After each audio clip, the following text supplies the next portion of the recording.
Wedding Ringer, starring Kevin Hart and Josh Gad.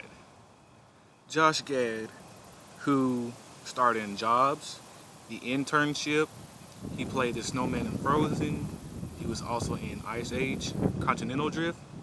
So out of all those, I've only seen Ice Age and don't know much about him in his movies, so that's the only one I've actually seen or would know about him. And Kevin Hart, who basically made the movie. Him and Kevin Hart really made this movie. It was a good duo. I mean, for a wedding movie, yes, it was a good duo. For Josh, this just may be one of his top movies because this will get him known better. He'll get more recognition. People actually know him more since he's not new, but not that many people just on top of the head would know who he is. For the movie itself, it was not dull. It was not really any slow parts. You know how slow parts would actually work for a movie. After big action, after a big commotion or something, altercation, just anything big, it'll die down.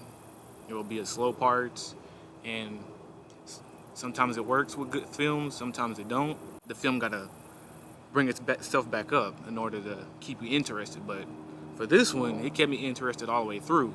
It was laughter every 5 to 10 minutes. This is basically just about every single scene. It was something to laugh at, from the smallest thing to laugh at, something simple to the most that'll make you bust out laugh. I mean, that's how funny it was. The train kept moving. What that means is how the movie keeps going, it keeps telling the story, it keeps moving along, it doesn't stop. Like what just happened doesn't leave you confused or it doesn't make any sense or anything.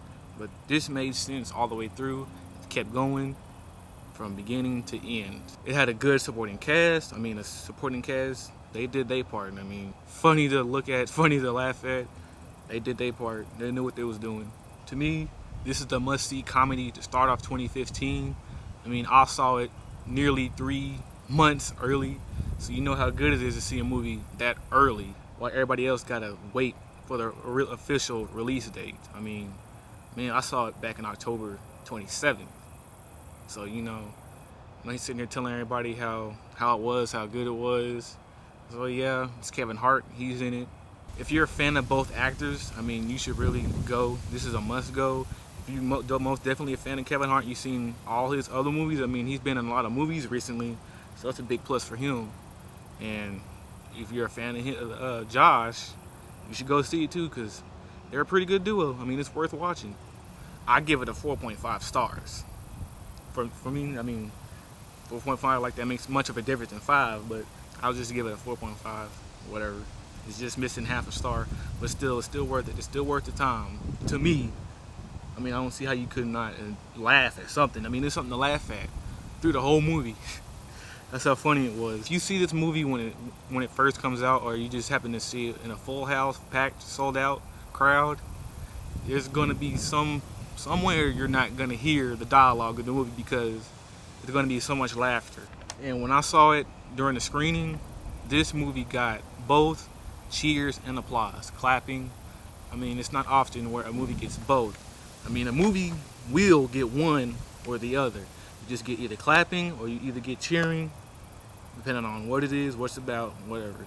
But this movie right here got both. And the best experience is when it's a full house, as long as you ain't got people interrupting or anything. But yeah, still. But I give it a go.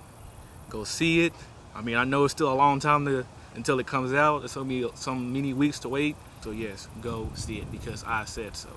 Until then, I'll see you next time. Yeah, dodge it, oh, yeah.